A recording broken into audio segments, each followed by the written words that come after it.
Let's manage on-the-job stress with peer wellness coach Leanne Crawford. Leanne Crawford is a peer wellness coach for My Health, My Choice, My Life at Cherokee Health Systems in Morristown. Leanne is a certified peer recovery specialist and a certified peer recovery specialist trainer. She's going to be sharing some ways to manage on-the-job stress and to navigate the workplace more effectively. Enjoy. Good afternoon and welcome to Managing Stress through the 10 Whole Health and Resiliency Factors. I'm Leanne Crawford.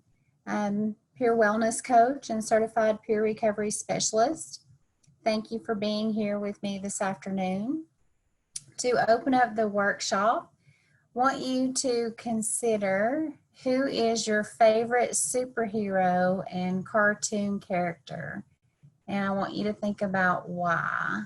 And when you're thinking about this, I want you to think about resiliency and the resiliency factors of this superhero and why you relate to that. So think about that for a few minutes and then we're going to move on forward with the workshop. So again, I'm Leanne Crawford, and we're going to be talking about managing stress using the 10 whole health and resiliency factors. This educational workshop will provide tools to help manage stress.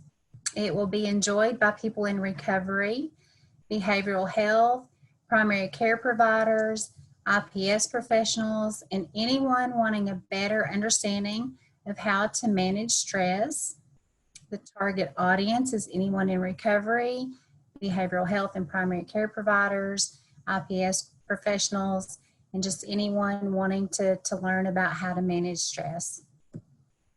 So the learning goals and objectives, by the end of this presentation, you will be able to define the 10 whole health and resiliency factors, understand the body's stress response, and know how to elicit the relaxation response. So what are the 10 whole health and resiliency factors?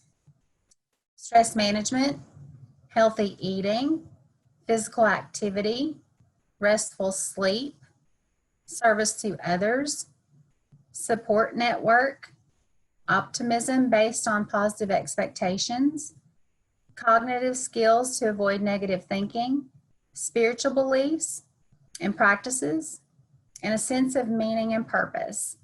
And we're going to first talk about stress management, and then we're going to move through and talk about each of these individually.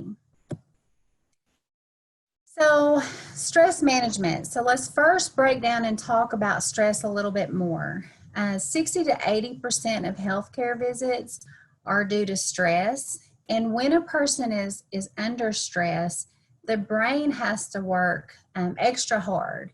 And it's not surprising to know that when a person is under stress, it affects you physically, sometimes mentally, but most of the time it affects a person in both capacities, physically and mentally.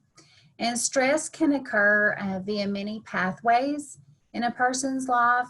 It can happen when a person experiences trauma, big traumas, small traumas. If you experience a loss, illness, it can happen in work, many different ways. I know a lot of us, in the times that we're experiencing now with the pandemic, there's been a lot of stressors. I know work, you know, we went one day work was normal and the next day everything changed. And from that point on, I know when I came into work, it's like one day the rules were this way and then the next day, oh, things were changing because we had to evolve as the pandemic evolved. And that caused a lot of stress. And so with stress can cause relapse with mental illnesses, addictions, with, again, physically and mentally, it affects people. So the ability to reduce stress is important, especially when it comes to relapse prevention. So when we talk about the stress response, it's important to understand first two things: metabolism, and that's our body's chemical process of breaking down food into nutrients and energy that the body can use. The second is, what exactly are stressors? We talk about, excuse me, we talk about the thing like work and illnesses and loss, but really a stressor is any event or thoughts that threaten a person's well-being or security, or make us feel a loss of control. So understanding those two things, and then the stress response, and many of us, many of you have heard, that's the fight or flight response, and it's our body's way to deal with the stressor. So the body experiences the following to get more energy to those large muscles when we're having that stress response. So this is what happens when we're feeling stress. Our metabolism increases, our breathing speeds up, our heart beats faster, blood pressure goes up, our blood vessels constrict, and then that stress hormone, cortisol, it increases. So if your stressor is this saber-toothed tiger, and you fight or flee, then the danger is gone, okay? So your body has used up most of your energy, and then it goes into relaxation mode. And by the way, I don't know, but if y'all have heard, but there's a tiger that's loose here in Northeast Tennessee. I don't think it's a saber-tooth, but it's a tiger. So I hope I don't see it and have to go into that fight or flee mode. But anyway, so once we've either we're going to fight that tiger or we're going to flee, we've used up our energy and we go into relaxation mode. So when that happens, our metabolism decreases, breathing slows back down, heartbeat decreases, blood pressure decreases, our blood vessels open back up, and that stress hormone goes down, okay? But what happens if that stressor is, let's say, our workplace demands, and we're coming in every day and that stress is still there? The stress is still on us, or let's say it's our environment that we're living in. That stress is still there. So our body still continues to produce that extra energy. We're in survival mode, and it expects that energy to be used. So much of that energy is going to be held in the stress hormone that's called cortisol, remember. And so that hormone is going to get deposited into fat that's deep in our abdomen, and that's called visceral fat. And this kind of fat is associated with the risk of heart disease, diabetes, some form of cancer. And remember earlier we talked about stress affecting us physically. And so this is when stress begins to cause a higher risk for us physically with the heart disease and diabetes and some form of cancer, is because our body continues to produce this extra energy, and we're in survival mode all the time.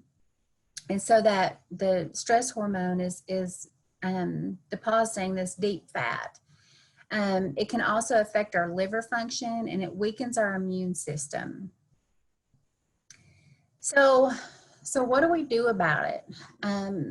So Dr. Herbert Benson, he was with the Benson Henry Institute. He was a cardiologist in the 1960s. He was a pioneer in the mind-body connection, linking stress to physical health. And he found that by changing our thought patterns, that people experience a decrease in physical symptoms, blood pressure, metabolism, breathing, heart rate, etc. And it was his research that founded the relaxation response. So what is the relaxation response, and how do we elicit it? So basically, it is repetition of a word, a sound, phrase, muscular activity, and it's the passive disregard of everyday thoughts that inevitably come to our mind and return to repetition. So I want to read to you a way to elicit the relaxation response. It's an example. And if we were together in person, you know, it would be a better way, but we're going to make do virtually. So select a word, sound, or a short phrase. So an example of this could be one, or peace, or love, or whatever word is like a favorite word, or a word that really brings relaxation to mind for you. Or it can be a prayer that you want to focus on. Sit quietly in a comfortable position and close your eyes. Relax your muscles, progressing from your feet to your calves, thighs, abdomen, and so on, up to your neck and face. Breathe slowly through your nose, silently saying your focus word, sound, phrase, or prayer to yourself as you exhale. Whenever your thoughts come to mind, don't worry. Simply return your attention to your focus word, sound, or phrase. And you want to continue for 10 to 20 minutes. Sit quietly for a minute or so with your eyes closed, and then open your eyes. You want to practice once or twice daily. And this is a way to elicit the relaxation response. And it reminds me of something that, you know, if you've practiced mindful meditation, it reminds me of Jon Kabat-Zinn about having a beginner's mind. And so as you're practicing this, when you have those everyday thoughts come into your mind, you know, no worries, just come back to your word, phrase, or sound, and just come back to it. And this can help bring on the relaxation response. So again, the relaxation response is it's a deep state of rest that changes the physical and emotional responses to stress. When it is elicited, your metabolism is going to decrease, your breathing is going to slow down, your heartbeat is going to decrease, your blood pressure is going to decrease, blood vessels are going to open up, and that stress hormone is going to decrease. And if you practice regularly, it can have lasting effects on your health. And I also, when I think about this, I think about when you're stressed, most of the time, people will say 2 words to you: just breathe. So that inhale, exhale is very beneficial when you're stressed. And I remember reading or listening to a TED Talks video about breathing, and it's free. You know, so learning the benefits of breathing and how beneficial it can be on stress. So things to consider when practicing and managing stress. What are some causes of stress in my life? Knowing the triggers for stress. What are some things that that really cause the most amount of stress in your life? What are my favorite activities for relaxing and having fun? So having that balance of what are the things I have to do, and then what can I do for fun? What can I do to relax, to help bring balance to my life? When I'm feeling stressed out, I like to do these things to take care of myself.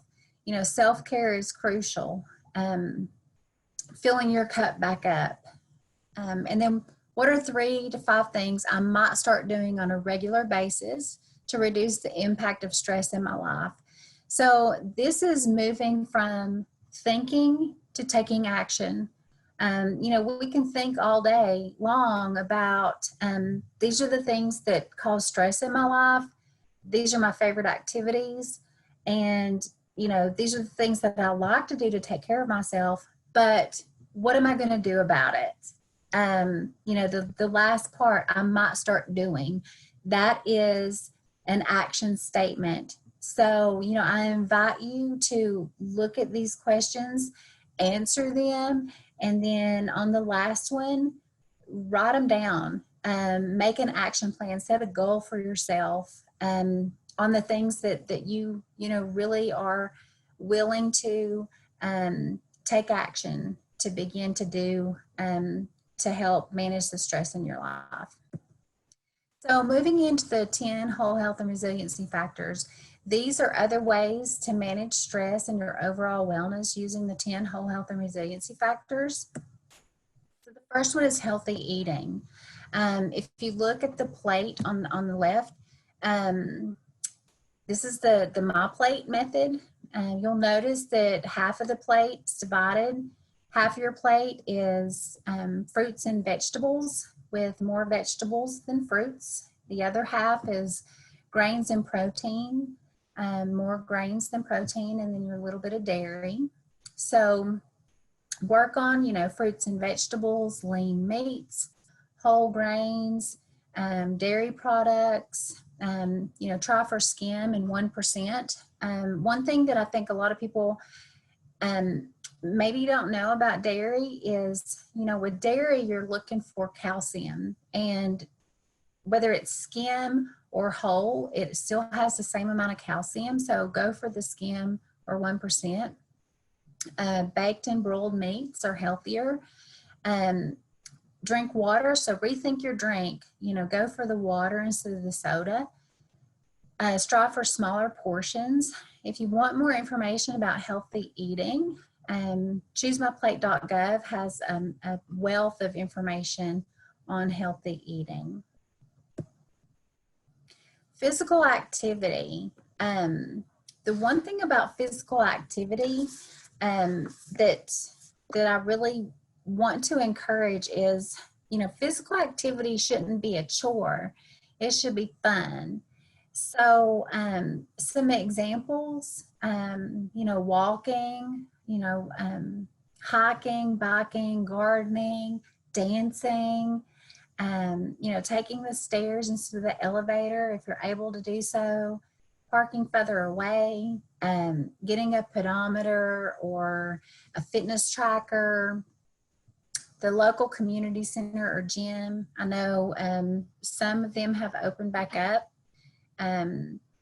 At-home exercises.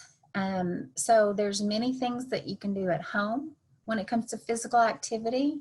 And I know that many people have limitations when it comes to physical activity. So there's many, many, many chair exercises that you can do.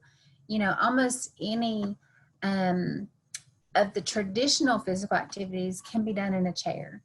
So you can look those up online and find all kinds of chair exercises. So strive for 30 minutes a day, 5 days a week, but start where you are.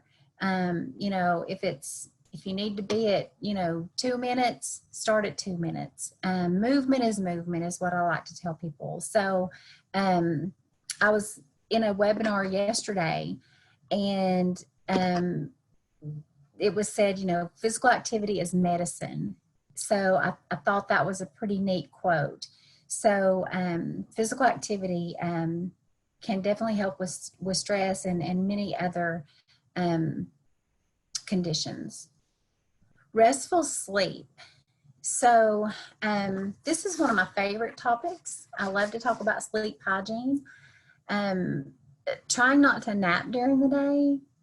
It can definitely interfere with nighttime sleep. If you do nap, try to keep it at 30 minutes. I will definitely say this is something that I struggle with.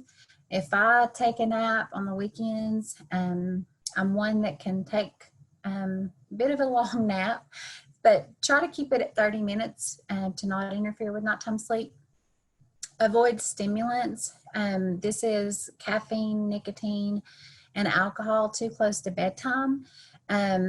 Alcohol is well known to speed the onset of sleep, but it disrupts sleep in the second half because your body begins to metabolize the alcohol. So you want to avoid stimulants.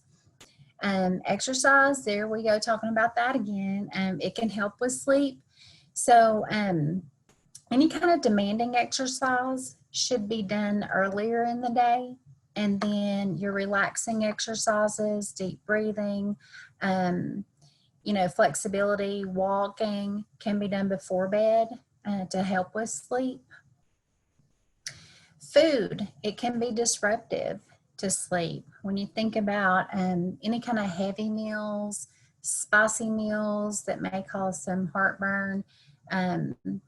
My son, he's in a band, and they'll play late, and then they'll want to go to Taco Bell, at midnight. Mom, do you want to go eat Taco Bell? No, thanks. I want to sleep. I'm already up past my bedtime. But food can be disruptive. And, another thing that maybe people don't think about, chocolate. Any chocolate lovers out there? I am. But it has caffeine in it. And so, not eating chocolate foods at night because that can disrupt your sleep.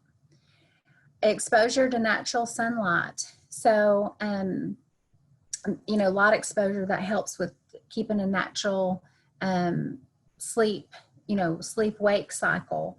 And it's good for us. That helps, with depression, being out in the natural sunlight. Developing a bedtime routine. This is a favorite of mine. What do you do each night to alert your body, hey, I'm shutting down for the night? It's important.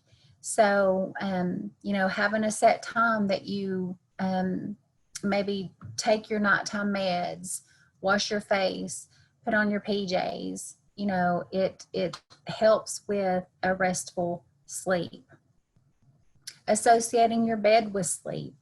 So I know I work with many people who spend most of their days in their room. A lot of people don't have the choice, and I realize that, but if you have the choice, really try to move out of your bedroom during the day and not spend your whole entire day in your bedroom. It's really not a good idea. And this is not a popular opinion, I realize, but it's not a good idea to watch TV in your bed or listen to the radio. It's really for restful sleep. It's helpful to associate bed with sleep. And then having a pleasant and relaxing sleep environment. So what makes your sleep environment pleasant and relaxing? Is it a favorite pillow? Is it a fan going? Do you need it to be completely dark, or do you need a night light? Do you have to have your cat in bed with you, or is it no animals because they keep you awake all night? What is it that you need for your sleep environment to be pleasant and relaxing? I encourage you to think about that. Some people, what colors, like I have a color scheme in my bedroom that I feel like is conducive to relaxation, so think about those things and think about like your bedroom as your sanctuary, because that's where you're going at the end of your day. So try to make it as peaceful and relaxing as it can be so you can get a really good night's rest to be rejuvenated for the next day. Service to others and support network. So this has to do with human connections and social wellness. And we need connections to others to survive. When you think about the times in your life that you've been going through rough patches, how did you make it? who was there for you, who was your support network. And it's, I know in my life, my support network is vital to me. Um, there is a healing power in knowing that we're not alone in this life. And I know as a certified peer recovery specialist, peer support, and that support network is just a vital part of my life. And we're happier and healthier when we have people in our life and we have that support network. And when we do service work and serve others and help others, it makes our heart happier and healthier. If we do get sick, we have a greater risk of surviving because we do have that support network. It's essential in our recovery from any kind of trauma. It helps us sustain our recovery.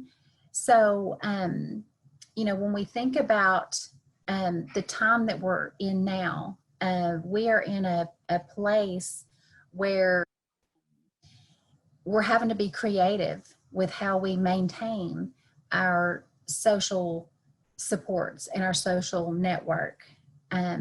It's been hard because we are being told, stay 6 feet apart, right? And so we're having to be creative to avoid that isolation, and so I encourage you to think about how am I maintaining my support networks, especially in this time during this pandemic, to avoid isolation. How am I continuing to serve others, through this time?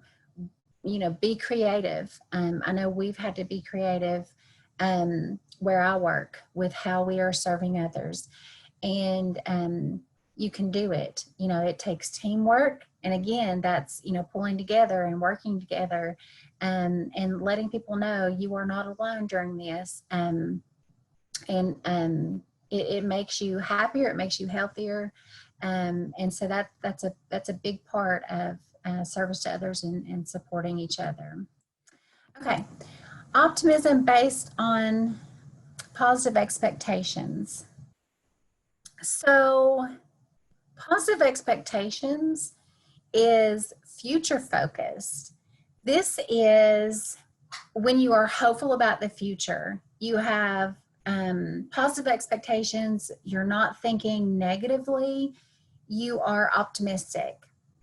And then avoiding negative thinking. This is having the skills to not think negatively about yourself. And there's been studies that show that if we have a positive attitude, it impacts our whole health and resiliency. So I've got some quotes here. One is, I'm convinced life is 10% what happens to me and 90% how I react to it. Charles Swindoll. And then, whether you think you can or can't, you are probably right. Henry Ford. And then, your situation may endanger your life and limbs, but only your thoughts can endanger your happiness. Martha Beck. So when I think about these quotes, these are all about how you're reacting to things that happen, your positive attitude about things. Whether you think you can or can't, you're probably right. So having that positive attitude of, I think I can. And I put, the little engine that could, I think I can, I think I can, I think I can. And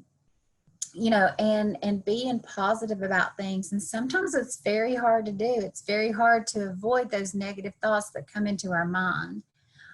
Expressing gratitude increases happiness. And I have found that to be so true. And sometimes we have to dig for, what are we really grateful for? And one thing that I've been doing, I started a gratitude journal January 1st of this year. And who knew what this year was going to look like? None of us did. But I can tell you that it's been one of the biggest blessings of this year for me. January 1st, I decided to keep a gratitude journal, writing down 3 things every day that I'm grateful for or that brought me happiness each day. And I've stuck to it. I have been committed to doing this. I do it each day before I go to bed. And some days it's extremely hard to find, what am I grateful for? What are 3 things that good that happen? But they're there. They're always there. There's always something to be grateful for.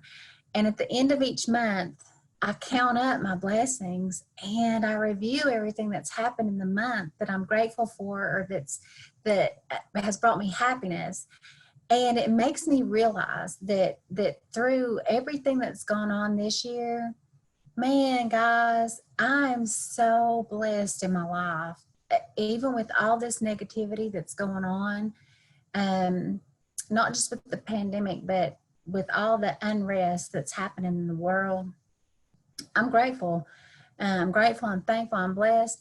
And so it's increased my happiness, and we miss it. We miss the positive things that happen in our life. We miss it if we're not mindful and if we're not taking notice. So I encourage you and invite you to open your heart and open your eyes to the things that you're grateful for, because it really can increase your happiness. So what are some cognitive skills to avoid negative thinking? So one of the strategies is to what we call catch it, check it, and change it. So catching things early on, know when your thoughts are moving from fact to story, and then you check it and stick with the facts, and then change it. Ensure that it reflects reality. So I have a little scenario here with what's fact and what's story. So Carol woke up late. She's going to be late for work. She wanted to get up early for a walk. And so then she says to herself, I'm a failure. So in this scenario, the fact is she woke up late. There's also a fact of she wanted to get up early and go for a walk. It begins to move to story when, she's going to be late for work. Maybe it depends on how late she woke up for work, right? I mean, that could be fact and it could be moving to a story. It really depends. Where it really moves to story is I'm a failure, right? She's moving this. That's not fact, right? That's that negative self-talk going on. Then Carol looks in the mirror. She thinks that her skirt is too tight, and she says or thinks to herself, I'm so fat and ugly. So the fact is she looks in the mirror. She thinks that the skirt is too tight. And then that negative self-talk of I'm so fat and ugly, that's when it moves to story, right? That negative self-talk comes in. So then Carol leaves her house in tears and she forgets to brush her hair. And she says to herself, my hair looks horrible. I'm ugly. Nobody could ever like me. Okay. The fact is she left her house in tears and she forgot to brush her hair. That's the fact. Where it moves to story is my hair looks horrible, I'm ugly, and nobody could ever like me, right? And we all do it. We all have these negative thoughts about ourselves when we wake up late, right? I woke up late. I had every intention of going walking or exercising. Man, I'm such a failure, right? We have to catch these thoughts. We have to check it and we have to change it, right? I'm not a failure because I woke up late and I wanted to exercise, right? How can we change that negative thought to a positive thought, right? I woke up late. I wanted to go for a walk. Tomorrow's a new day, right? I'll try again tomorrow. Instead of I'm a failure, I'll try again tomorrow, right? So working on changing those negative thoughts to positive thoughts. So there's some strategies for avoiding negative thinking, and this is something that I use frequently in coaching sessions.